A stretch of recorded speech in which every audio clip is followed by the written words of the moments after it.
Matric आगे दो।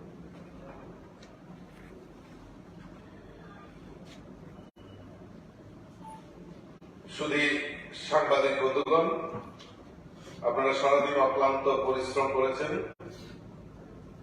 তবু আমাদের ডাকে সারা দিয়ে আপনারা এসেছেন, আপনাদেরকে ধন্যবাদ জানাচ্ছি।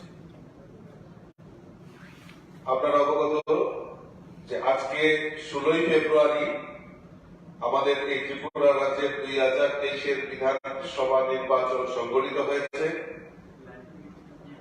এই নির্বাচন আজকে ত্রিপুরা রাজ্যের জনগণ, আপামর জনসাধারণ উৎসবের মেজাজে বাড়ি থেকে বেরিয়ে ওনারা যে ভোটাধিকার প্রয়োগ করেছেন, আমি সকল ভোটদাতা যারা এই ভোটদাতারা যারা অংশগ্রহণ করেছেন ভোটদানে, আমি সকলকে আন্তরিকভাবে অভিনন্দন এবং শুভেচ্ছা জানাচ্ছি ভারতীয় জনতা পার্টির পক্ষ থেকে।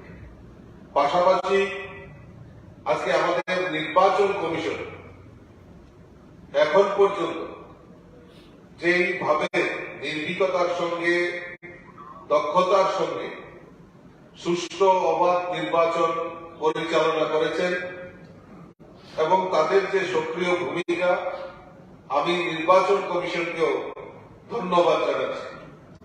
পাশাপাশি আরক্ষা দপ্তরের তরফ থেকেও তাদের যে ভূমিকা তারা নির্বাহ করেছেন, আমি আরক্ষা প্রশাসনকেও আমি ধন্যবাদ জানাচ্ছি। আমি ধন্যবাদ জানাচ্ছি আমাদের মিডিয়া বন্ধু, সাংবাদিক বন্ধু যারা রয়েছেন, তারাও সারা দিন অক্লান্ত পরিশ্রম করে রাজ্যের সমস্ত আনাচে কানাচে তাদের বিভিন্ন সোর্স থেকে যেভাবে মানুষের কাছে সত্যতা এবং নিষ্ঠার সঙ্গে মানুষের কাছে যে বার্তা পৌঁছে দিয়েছেন, আমি আমার মিডিয়া বন্ধু, সাংবাদিক বন্ধু সকলকেও আমি ধন্যবাদ জানাচ্ছি।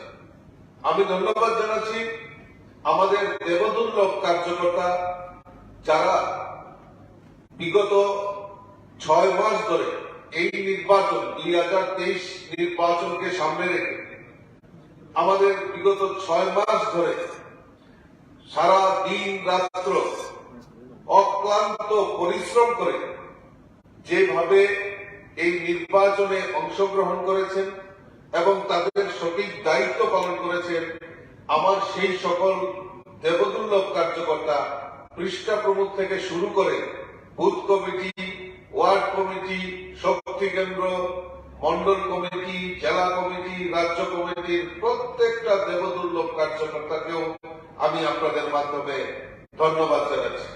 সর্বপরিসরে আমাদের সকল অংশের মানুষকে আমি ধন্যবাদ জানাচ্ছি আজকের এই ভোটদানে যারা অংশগ্রহণ করেছেন।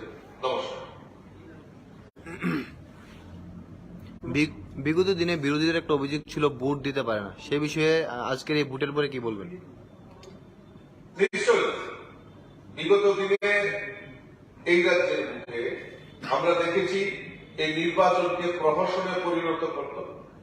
আজকে ত্রিপুরা রাজ্যের ইতিহাসে একটা ঐতিহাসিক এই ত্রিপুরা রাজ্যের ইতিহাসে, কারণ এই রাজ্যে বিগত দিনের নির্বাচনগুলি যদি আমরা পরিলক্ষিত করি তাহলে এই রাজ্যের ভোট সন্ত্রাস, সাইন্টিফিক রেগিং নাম দিয়ে রেগিং, কিন্তু এই প্রথম ত্রিপুরার ইতিহাসে কোন রেগিং বা কোন ঘটনা ছাড়া আজকে ত্রিপুরা রাজ্যের বিধানসভা নির্বাচন সংগঠিত হয়েছে।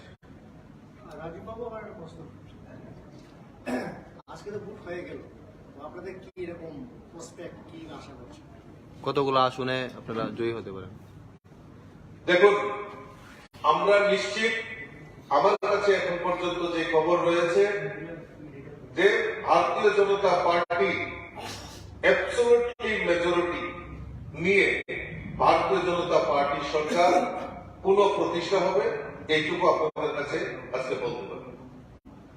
রাজীবদা, গোলাঘাটির বিজেপি প্রার্থী একটি অভিযোগ করলেন লিখিতভাবে এবং রিপোলের দাবি করেছেন, এবং আমরা দেখলাম যে 400 কোম্পানি কেন্দ্রীয় বাহিনী থাকা সত্ত্বেও এই ধরনের ঘটনা, মানে কোথাও কি খামতি ছিল কেন্দ্রীয় বাহিনীর?